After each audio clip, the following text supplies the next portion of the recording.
So this is John Reed, Diginomicon, joined by Josh Greenbaum and Geoff Scott. How you doing, guys? Excellent. We do that in 4-part harmonies. Live in person. So we are gathered at ASUG Tech Connect, and we actually have a live audience for the first time. Thank you all for being willing to experiment with this format. And we're going to be turning to them. So they're going to help dictate our agenda today. One very interesting thing, we just did a hand poll, and we asked enterprise architecture or AI as a topic, and enterprise architecture trounced AI. Why do you think that is?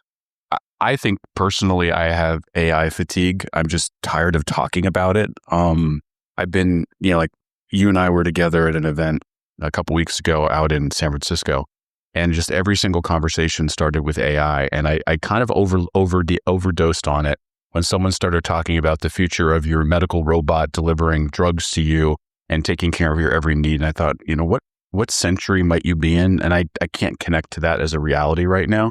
So in every place I've been over the last 8 weeks, 9 weeks, 10 weeks, it's all AI all the time. And I have to talk about something else. I think also if you paid attention to the data that Marissa was showing us, it's not all AI all the time in the ASUG community. I think there was a healthy degree of not buying the full AI, everything all at once kind of story. So I'm not surprised. There was also an interesting, and we said we weren't going to talk about AI, but here we went anyway. And then I'm going to say one more thing and then I'm going to move on. Gallup published a really interesting article about 2 weeks ago where they talked about just general wide population adoption of AI. And it was like almost 70% of the population is not thinking about AI, which says to me, are we maybe potentially just living in our own echo chamber?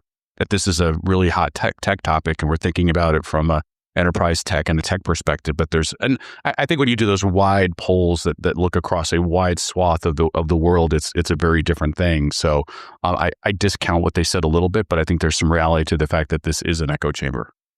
Yes, I think also if you look at the distribution of broadband in the country, it's pretty centralized as well. I'm not surprised. I think this is a topic that we can now move on from. Yes.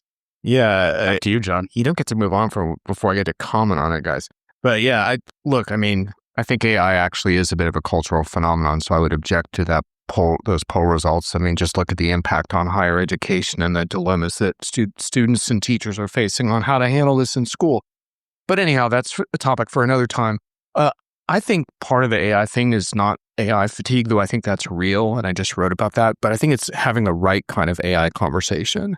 And I think you started on that this morning, and I have some things I want to stir the pot on with this morning's conversation. But the audience voted for EA, so we're not going to do that right now. We're going to talk about EA. And I think one of the reasons that people voted for EA is actually because it's a very, very potent topic that really is coming to a head right now with all of the pending transformations that are going on in the SAP world. So in my view, part of the reason we got those hands is not just, oh, give me a break from AI. It's because enterprise architecture is actually a really big deal, and the skill set is challenging to wrap your head around. I mean, the sessions I attended yesterday were quite illuminating, but one of the things I left taken away from that was like, how many people on earth can say they have all of these skills? Oh, and by the way, Christian Klein did promise every RISE project an EA back in May. So there's some pressure on SAP too to deliver on this. So this is a really juicy topic. So how do you guys want to address it? I was in Waldorf a couple weeks ago and I released a podcast with Thomas Saueressig on ASUG Talks. And I asked Thomas this question that you're describing about the role of the enterprise architect. One of the things that I see us doing as a community in these conversations is going to almost the tools right away. And I keep hearing us talk about, well, there's Signavio, there's LeanIX, there's WalkMe, there's Cloud ALM, right? And it's not a conversation about what is the skill set that a modern enterprise architect needs to have. It's here's all these tools. It's like, you coming to me and saying, hey, Geoff, I need you to build me a house. And I go hammer, hammer, screwdriver, hammer, hammer, screwdriver, nail. And you say, yeah, but how do I build the house? So I just keep giving you those things back. So I think we're giving out all these tools, but we're not necessarily telling the people how to use these tools, why they should be using these tools. And I don't think it's about the tools. I think the tools are the means to the end. It's really about what do we want these enterprise architects to accomplish? Are we giving them the right skills to accomplish that? Is the organizations that they are working for clear in what that role is? And even amongst the members of the ASUG board who are all CIOs. Some of them have dedicated architects, and some of them fractionalize it. And then I had a conversation with one CIO that says, "I don't have an enterprise architect. I have 4 people that do it part-time." So how do I manage that as a CIO? And am I even being clear about what that job specification is and how we measure success? Let's take a step back for just one sec. Putting aside how realistic it is for SAP to provide an enterprise architect to every RISE customer, we can get to that. Why do you think he mentioned that? Why was that such an important thing at ASUG annual conference / Sapphire last spring? Why? I think from an SAP perspective, it's important because the complexity of the technology is bigger than ever. The notion of cloud, clean core, public cloud, SaaS are all very, very nuanced topics. And I think SAP feels, and I'm putting words in their mouth because I haven't asked this question directly, that if they want to be relevant and be a player in this is a way to do it. What I sometimes I'm not sure about is enterprise architecture the new pre-sales function? Is that how this is working? That we did hear some cynical comments about that. This is essentially a way to get, a friendly incognito account rep on every project. I don't really think that's what that was about, but there's certainly an element of that customers are concerned about, I think. Go ahead. Well, I was going to say, I'm going to try to take a glass half full view. Don't be shocked. But, I think it's not your role in this. I know, but I'm going to try it. I'm trying to emphasize. I think one of the potential reasons that Thomas and Christian are pushing this is in part because of the recognition that they see a disconnect in the customer base between business and technology, between the justifications customers need for moving to S4 from the tech side and from the business side. And ideally, and I think we can agree, there's a consensus that somewhere in the myriad definitions of enterprise architect is a single unifying idea that this is a place where tech and business come together. And certainly from conversations, and we'll get to impressions of this Tech Connect conference, certainly conversations I've had several of with customers show that is still the number one reason customers that I talk to are not upgrading is because they can't make a business case. Full stop. So again, I'm being hopeful that behind this notion of enterprise architect, in every pod is a recognition that we need to do a better job of bringing the business and the tech side together. Anybody buying? Yes, I buy that. I do have a question for the audience today. By show of hands, how many of you are enterprise architects? Interesting. Almost half the audience. And then my next question for you is, how many of you as enterprise architects believe that you have an absolute grip on everything that's happening in your enterprise and your enterprise technology portfolio? Trick question. Well, no one gets door prize. Wow, there are no hands that rose. No one, one's thinking about it and I think I'm going to walk into a trap. We got a rock. So not even a convincing hand raise, maybe. Well, it's kind of, so here's where I'm going. You're like, oh, I'm a rock star. That's a lot to ask. As Josh and I reverse polls, magnetic polls in today's conversation, I take the role of cynic and he takes the role of optimist. It won't last, by the way. No way. It will not last. I worry that as SAP makes a statement that we're setting these individuals up to fail. And what do I mean by that? Is that I think it's, as evidenced in this room, you as enterprise architects don't feel like you have a handle on your own internal portfolio. And we know that understanding the SAP portfolio is a big, daunting task. So how does an enterprise architect working for SAP not only understand the SAP portfolio, but understand your portfolio and be able to give you reasonable recommendations? And then if it's one per customer, how many customers does this theoretical role support? And if we say, well, this theoretical role has to support in order to scale 50, 100, 200 customers, I think people's heads will explode because there's no way to keep all of that information in sync. So practically speaking, while I like the notion that there's going to be all these enterprise architects, I don't know enough to say, how do we measure success? So let me give some good news, bad news from the conversations on EA so far. And Josh and I, we did a session on this earlier and got some feedback, and we went to Paul Kachina's yesterday. So I think the bad news is that then you throw AI into the mix and data platforms into the mix, and to what extent do enterprise architects now need to be responsible and articulate about those conversations internally as well.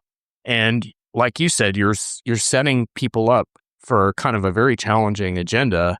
And then the discussions yesterday were all about like, what is your biggest challenge? Well, proving your business value. So I think there's a whole lot of difficulty there. Yesterday, I went to an SAP session on kind of like how to think about enterprise architects going forward. And they were kind of testing some messaging that's not like totally official at this point, but it was a great session. And one of the core things that came out of it was this notion of stakeholder management. And like, to me, that really jumps out because I think a core aspect of enterprise architects going forward is, unfortunately, some of you might not like this, that soft skills aspect of things. It's the ability to, well, more than schmooze, but really articulate in business terms what your landscape is all about and helping them to understand the impact, right? Because you may be involved in a complex exercise of rationalizing system landscapes, and a business person looks at that and says, how is this furthering my agenda? How is this helping my growth? How is this helping my bottom line? And that's not a simple question to answer if you're not prepared for it. And so I think that's a really interesting way to think about sort of at the core of the new skill set is that ability to manage all the stakeholder groups. But it's a lot to work on. And I think that's why so many people are here, is to try to start figuring that out. I think we've entered an arena where technology is accessible by everyone. And if you have a purchasing card or a credit card, you can go buy out whatever you want. So if I'm an enterprise architect and I cannot have any control over the governance of technology acquisition, and largely what I'm responsible for is trying to assemble a never ending, avalanche of puzzle pieces, and I never get a chance to raise my hand and say, stop giving me puzzle pieces. I'm going to tell you which puzzle pieces you can and can't have. And I think for many enterprise architects, that is a very difficult conversation to have, because to your point, John, the business will just run over you and say, hey, well, thanks for that, but this is what I'm going to do anyway. And now figure out how to integrate it. And by the time you get to the integration conversation, this thing has already grown 15 legs, right? And it's got its own data stores, and you're trying to figure out how to bring it back together again. So if the enterprise architecture function, as supported by the CIO and the line of business leaders, does not have any ability to govern what's purchased, then all they're able to do is try to keep all their fingers in the dike and try to stop, chaos from occurring. And I don't know if that's a great place to be. Well, and let me just add to that mix real quick before Josh, you jump in, is this whole thing around seamless integration. I was on an SAP website today reading all about seamless integration. Well, if that's true, great. But a lot of times seamless integration turns out to be more like a work in progress. And guess who gets held responsible for that internally? So the enterprise architect takes all the blame. You've been very quiet. I know. Well, you have so much interesting things to say. You've never said that to me before. I haven't seen you in a long time. I don't want to ruin it. I think that, first of all, we have to, I think, really set some boundaries about which part of the enterprise architect job we're talking about, because I think one of the immediate functions of an enterprise architect in this audience, I think, or in this conference, is how do I help my company move to S/4HANA Cloud? I think that's independent of how do I manage the avalanche of bits and pieces coming in. I think those, again, it's part of the sort of never-ending, job description that comes with this title. I don't call it a job title; I call it persona. But I think that so I'm not sure the enterprise architect, is pushed back a little bit, should have governance authority. I think the enterprise architect has to be the one sitting in between the different governing authorities, IT and business, and helping them make the proper decision, the one that makes it best sense for the team. It's a consensus building. It's a storytelling job. And without, so I just want to drive that immediacy back. We've got a genuine problem in the SAP ecosystem of thousands and thousands and thousands of customers who have not pulled the trigger on S4 and aren't looking to do it. That's the most immediate problem of the enterprise architect, I think, today. And we should maybe focus a little more on that. Yeah, I want to get to that. We have an audience question, so I want to get to that because you're ready. Let's get in. Yeah, that is not just a small hand raise. That was I am ready to say something. Yeah, let's do this. Uh-oh. As you are looking at getting enterprise architects most of the time those are thought to be in the ET space, IT space. You had just said, hey, you have to be the one in between the business and IT. How do you position yourself so that you can get the respect from both the business and IT to be that connector? How do you position and get leadership from both sides to agree this is positioning? Because unfortunately, a lot of times business sees it as, oh, they're ET, they're always going to be ET. How do you bridge that gap? You were the bringer of the no. That's right? a crux of the I've been like company for 30 years. So You've asked the same systems for 30 years. I've seen the whole evolution. And some of the people definitely have, on both sides will appreciate it. But some of the newer people are like, well, who's she to tell me she's an IT? She's an ET. Why should she be telling me what tools to be using? How do you bridge that gap? Well, honestly, I think we've hit the essential problem. And unfortunately, I'm going to punt it in a way because insofar as you can't, as the enterprise architect, make your company do that. You have to have executive sponsorship. This is a leadership position change, I think, and I'm really hoping that, next Tech Connect, we're going to bring some line of business people here and get them in the room and start doing this mind meld that must happen in order for this to work. Because absolutely, you're 100% right. You can't force your way in the door. Now, there are ways in which you as an IT person can literally, ingratiate's the wrong word, but maybe have common cause with your business leadership and learn to speak their language and do that kind of work yourself. But I really think this is going to have to come from the top. And that's unfortunately a big barrier. I think that one of the inherent dangers that I think happens is we talk about IT and then we talk about line of business. And it's a way to describe something. But the challenge I see with that description, and this is something that I kind of heard from Patrick Deneen yesterday in the keynote, coming at this from an NBC Universal perspective. It's not about you versus me. It's about us and we. And somehow we have to stop creating this middle line down the sand that says this is technology, this is business. I think we've been learning pretty quickly that they're melded together. So the first answer that I would give you is I think it has to come down to something that we in IT have to do a better job at, which is relationship building and trust building, and helping the business leaders understand the broader implications of just buy whatever you want at the time. And I think sometimes as an enterprise architect, we might win some of those arguments and sometimes we might not. And I don't know where you draw that line about when that's okay and when it isn't. But I think if we try to act like put such a governance structure in place that basically locks everything down, it'll happen anyway, right? I think that idea that that technology can only be accessed through IT is long gone. So the question is, how do we make it realistic? I want to answer that question. I don't know if this ties in, because I do want to answer that, but if this ties in, you could do that first. I agree with what these folks have said. I think one of the big things is that when you have genuine executive sponsorship, part of that is the executives articulating where they're going as a business, how they want to compete, and how technology is integral to that, and how your role in particular is crucial to that. So that's obviously the ideal situation if you have that kind of air cover to begin that. You don't always have it. And one of the things we talked about earlier today was how, because SAP never really fully developed that process expert skill that's supposed to interface with enterprise architects, it becomes the onus on you to take up more of that. So part of that becomes the skills transition around developing more of the process expert skills. I think part of it could actually be more of a consultative role that you take upon yourself and actually interview business leaders and get a better sense of their priorities and try to draw into listening mode yourself, like what they care about, and then begin to sort of articulate how it is you can make a difference for them, because sometimes they don't realize how what you're working on is actually furthering their agendas. But this is not a question that we're going to easily be able to answer during this session, because it's really the crux, I think, of this entire show. So yeah, I just have a comment.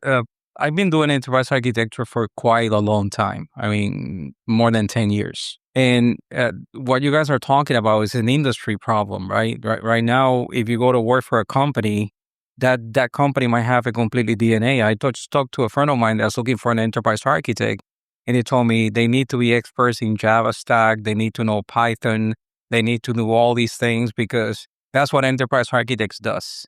So like a super developer? there's a confusion in the market about what an enterprise architect You're 100% right. and it's not, right? That's number one. That's problem number one. Problem number two is we need to be storytellers, exactly what you say. We need to be able to speak the language of the business. We need to be able to translate that language of the business into business capabilities, how we impact the processes, and what technologies then impact that, right? So yes, we cannot be the gate all be all for technology, but we need to be part of bringing the new technology in to assure that it ties with our architecture that we're putting in place. Otherwise, we're missing the ball. I had the opportunity to work for a company where I sat with the executive where they were building the business strategy. And I was able to build my business roadmaps completely tied and aligned to the business strategy and the vision. Where I am right now, I don't have the opportunity to do that with the executives. But what I'm doing is I'm sitting with the VPs of the areas and trying to win them and let them see what is the value that we bring to their organization when we work with them, with their processes, with their capabilities, and with the strategy. And the way I do that is by example and by storytelling. So back to this notion of relationship building and building trust through relationships, which I think is the essence of everything that this always comes down to.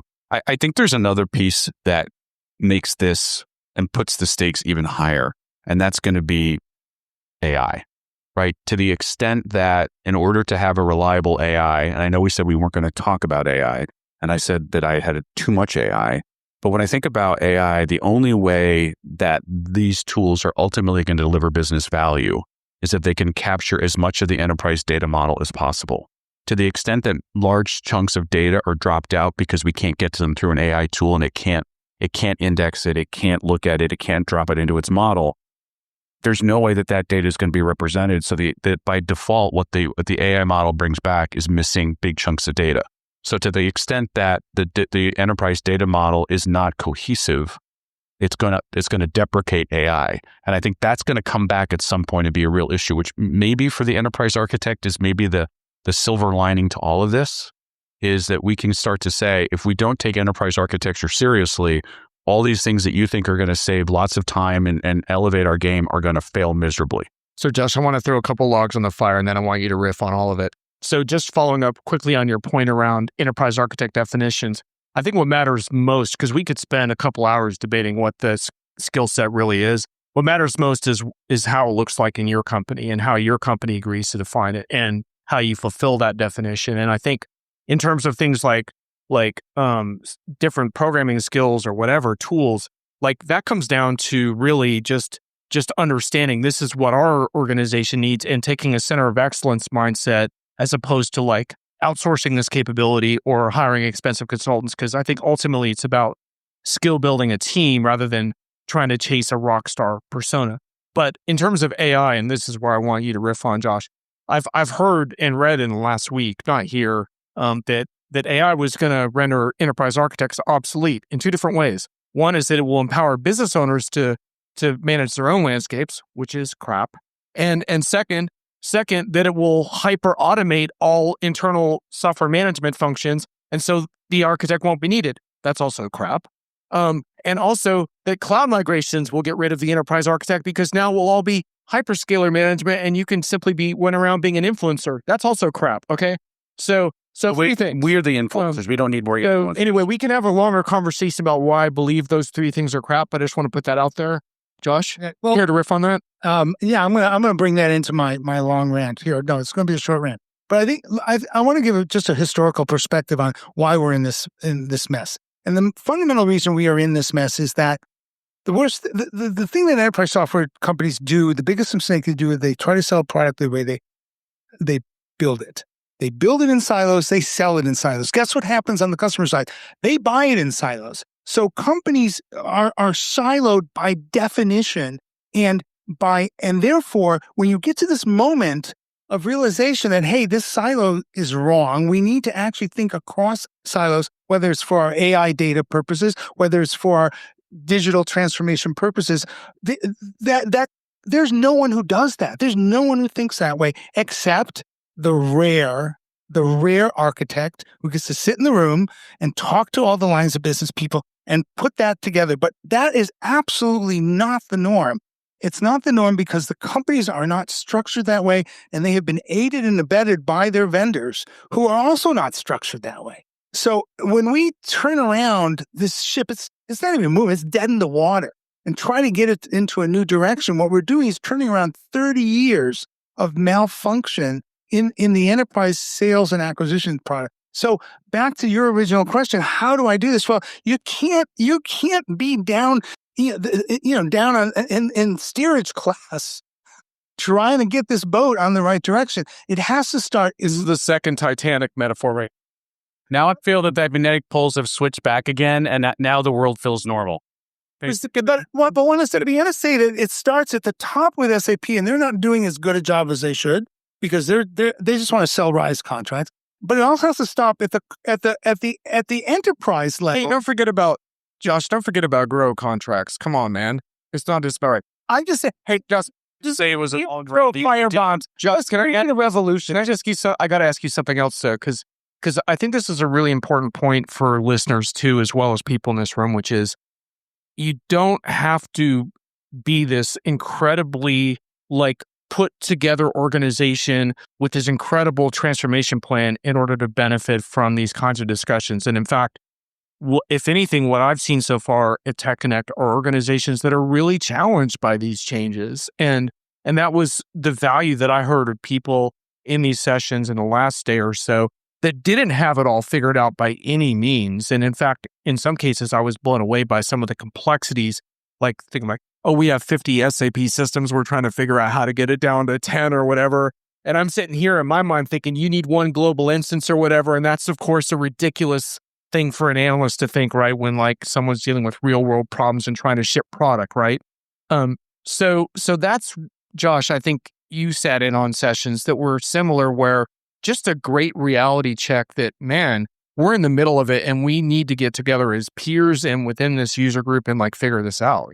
So maybe the real definition of the modern day enterprise architect is silo destroyer and relationship. Silo buster. Yeah. Silo buster. Silo buster. And relationship builder, because if no one else is doing that inside the enterprise, that's a great place for them to play. I would like to take a pause for a moment and just say that what's cool about this today in this session we're having is we're hearing real live feedback from the audience, which normally three of us are sitting on, you're on the East Coast, you're on the West Coast, and I'm in the central zone, and we're just talking to each other. And sometimes I feel we're our own self-perpetuating, declining echo chamber.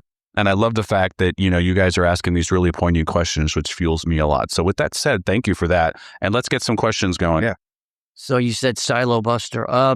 I don't think that's achievable. It depends on how big the organization is. You guys talk about EA in practice, but depends on the organization. The shared function. Yeah. I was an EA at NBC Universal, and I could tell you it was 9 divisions. Everyone has their own CIO, IT department, over 3,000 applications. So it was a monolith. I mean, it was just huge as far as what you were doing. So basically, we influenced what we could influence. The rest was noise. So we just looked at how we could share basically value across all those 9 divisions. And I think that's part of what EA has to do is where can you influence the best, right? Depending on the organizational structure. I think that's a very practical. Pick your spot. Yeah. Yeah. Second is the silo buster. It's pretty much shadow IT, right? The business wants to run fast. The business knows IT already. The business has evolved, right? It's not business and IT anymore. The business knows IT, right? So how do you provide them value at that juncture so that they're not going to the vendor, say, all right, let's go implement this SaaS solution. I'll buy it, no problem. I got my own budget, no problem, right?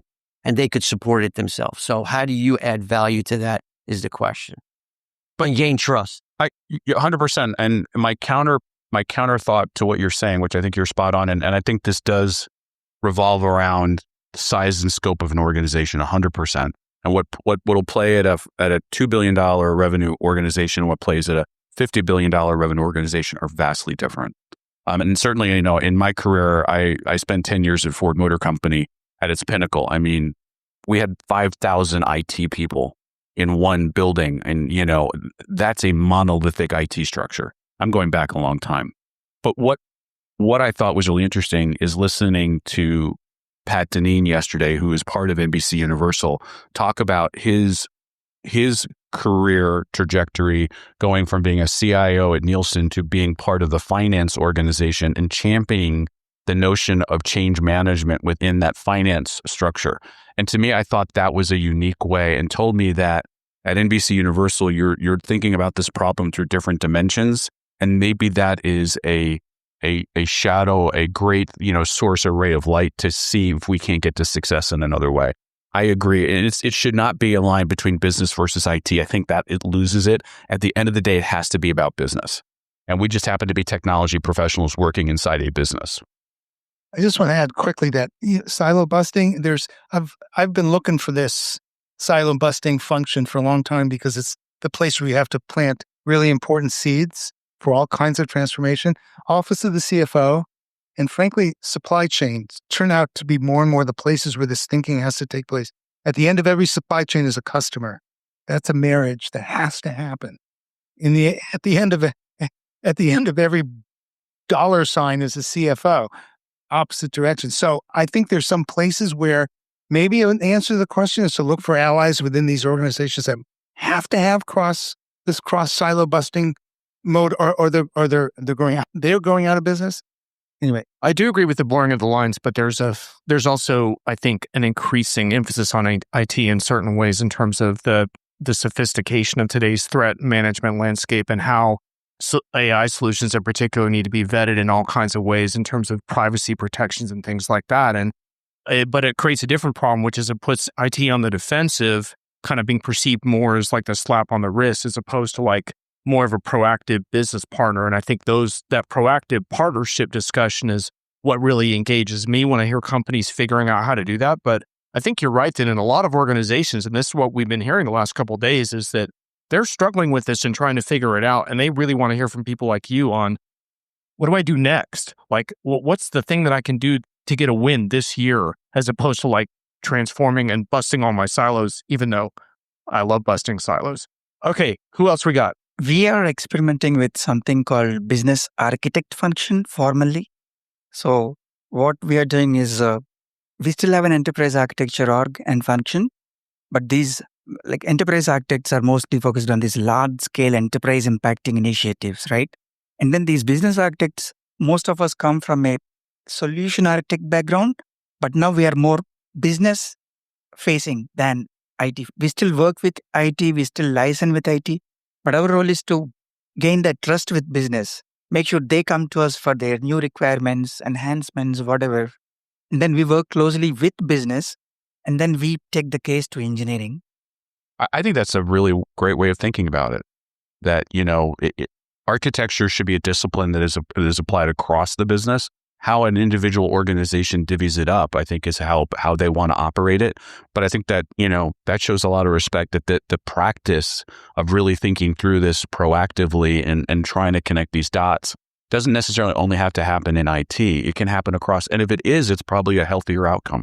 And it's probably going to stick a little bit better. Can I just ask, since you asked this question, what do you think has been the key to sort of building the trust in that relationship? And part of why I'm asking that is, I assume that some of those conversations aren't always easy, right? That there has to be pushback on certain things, certain compliance things that maybe business doesn't want, or business wants things that aren't realistic. Like, have you had to have some tough conversations, and how do you get to a trusting place? I think one of the challenges is what one of the colleagues mentioned, that shadow IT, right? By the time they come to engineering or to enterprise architecture in the previous cases or some examples that we had, business already comes and says, this is the solution we picked. We looked at it in some CFO journal or somewhere, we are going with this great treasury solution, right? Or something. And then what IT does is we just implement it, right? That was what's happening in a couple of the cases. But now I think you have a better role to play when you are liaising directly with business, double-clicking on their requirements before they make that decision on the solution. Yeah, and I was going to make this point earlier, that I think that there are some software providers out there who relish the fact of not being part of an IT structure and actually being able to kind of come in through a business lens and say, we can sell around IT. I remember part of a day in my career when one of them showed up in my office as a CIO, and they were especially proud that the marketing organization had bought a really big piece of software. And they basically looked at me and said, and now you're going to integrate this. And I kind of chuckled and said, sure we are. And here's how this is not going to work. And you know, their view, and I don't think that helps the model, right? But we do certainly have some software vendors out there that believe that that's a fun way to do this. And if they win over the business, then who cares? IT will have to figure out how to manage it. I want to do a little bit of rapid fire answers to these next questions. Okay. All right. Shifting gears. What do you guys think? Just, like, shooting it very quick. Architecture review board, guardrails. What are your thoughts on that for the role of enterprise architecture? Guardrails would be my first preference. I think if architecture review board sounds slow and cumbersome and potentially open to a lot of conflict. So I would start with guardrails that everyone can buy into. That's my personal opinion. Your thoughts? I second that. I like guardrails a lot. Review board sounds like kick the can down the road. I like figuring out how to embed the so-called best practices into the day-to-day process and design. So guidelines works for me. We're going to go on to the next question. Sorry to be a little concise on that, but no, I love this part of you. This is great. So a little bit different on our side. We have business buy-in. They're excited to get away from some of the manual processes. They're excited about the new S4 technologies. Our struggle is, okay, well, you have SAP Rise, you have SAP Grow. You can stay on-premise. They don't want you to stay on-premise, but you can. Pulling the curtains back, it's really, how do we set up our future state for the next 20 years? ECC worked for so long. It was great. It was fantastic. S4, SAP wants you to go Rise. They want you to go Grow.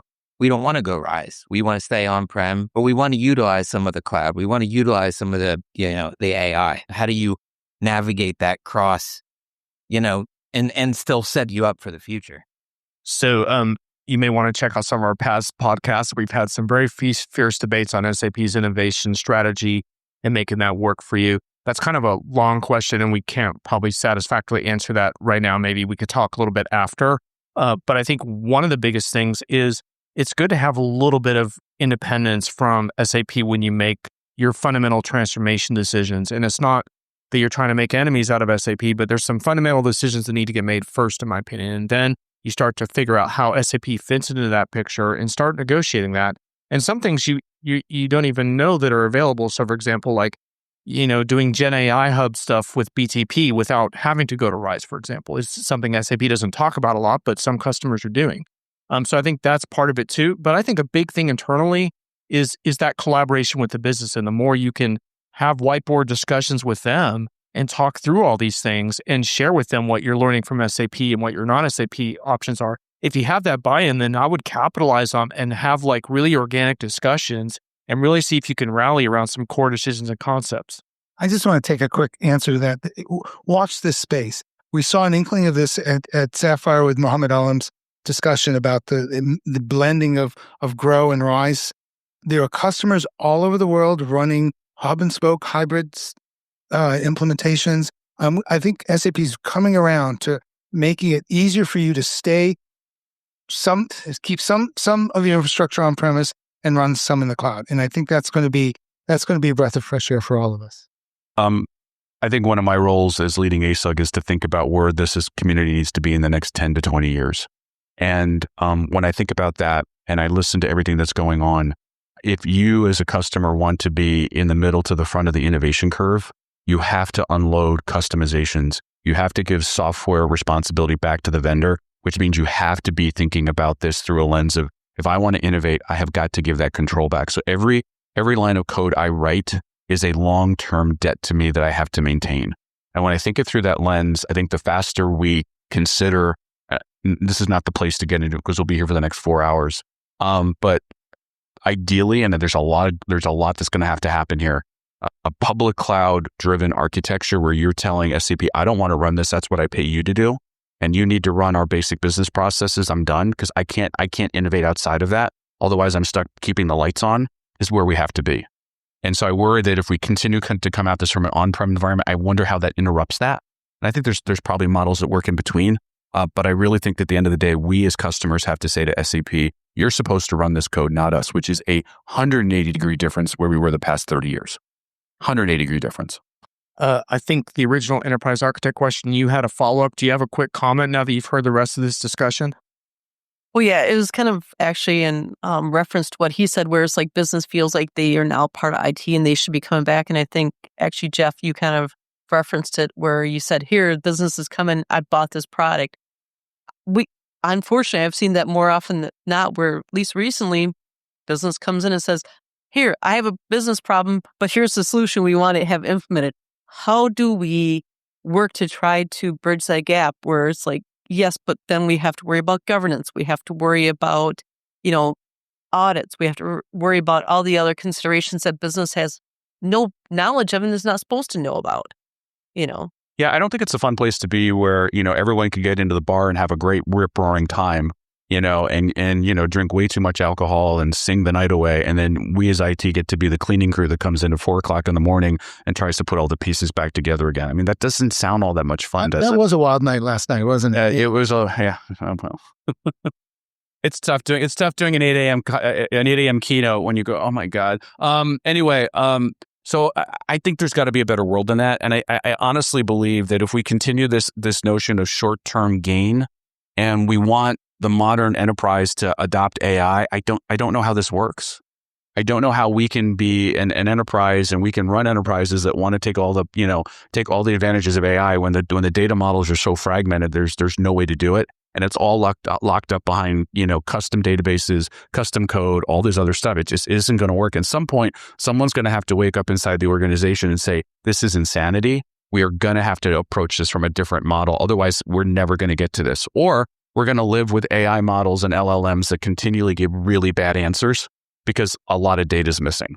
And I would just add that I think a key component of responsible AI that's really underrated, although I harp on it all the time in my writing, is output accuracy. And output accuracy is directly tied to a lot of pretty complex concepts, including prompt engineering and RAG and foundation models and all kinds of smaller models, larger models, models that audit other models. I think the more you can get up to speed on that kind of stuff and have input in those discussions, it makes you valuable to your organization. And it also helps the organization understand what some of the pros and cons are so you make sure that you have proper human supervision in certain AI scenarios. Enterprise architects stepping into that, I think, in some organizations is really going to be great. In other organizations, you won't be able to do that. But if you can, I think that's an important role you could play around the precision around the technology. And you can be a silo buster when you do that. And I think that, while we might not feel this today, AI is probably going to be the biggest gift that was ever given to the enterprise architect, and maybe along the way, the biggest nightmare. Because I think if that's going to be the impetus and the way that all this has to come together, because I don't know how else you build an enterprise data model. So essentially AI forces a data conversation inside your organization, right? Because it's this long-awaited data fragmentation conversation is now suddenly urgent because this current iteration of AI that stems from deep learning requires massive data sets, but also customer-specific data. And you're in a position to play a role in this conversation. And so if I were you, I would embrace that and try to take that territory unless someone tries to tell you that you can't. So look, we have the sands of the hourglass. So we are slowly dissipating. We are under 2 minutes. So I'm going to have you guys wrap it, but I just wanted to make a comment that one of the things I really wanted to do that we didn't get to was more hearing from you guys in terms of what you've experienced so we could get that across the listeners. But what I would say is hearing from all of you today really captured, I think, what this event has been like. So I really want to thank you for your super articulate and important questions, which I realize we didn't completely answer because they're not the kind of questions you can totally answer. But these are the kinds of discussions that I think are worth getting on a plane for. So I hope you feel the same way. And if we didn't get your questions, sorry, limited time, but we'll be hanging out afterwards. Happy to talk further. Final thoughts from you guys. I echo what you said. I think this is one of the best sessions I've participated in over the past couple of days. I learned a ton from these questions this morning, and I'm very grateful that we had this opportunity. And I will echo that and say that, my biggest learning is we, the SAP ecosystem, are still on a journey that is going to be, it's an endless journey, but it's one where I think we're starting to see some guide rails, some signposts that allow us to know how to get there. But oh my goodness, that idea that everyone's going to be on S/4HANA in 2027, that one's evaporating quickly and necessarily here at this show. And I think what we're going to see of some really interesting changes, I predict, at Sapphire annual conference, because it's got to change. Is this where you drop your mic and walk out? Okay. Thank you. Thank you. Thank you, That's a John. wrap. Thanks all.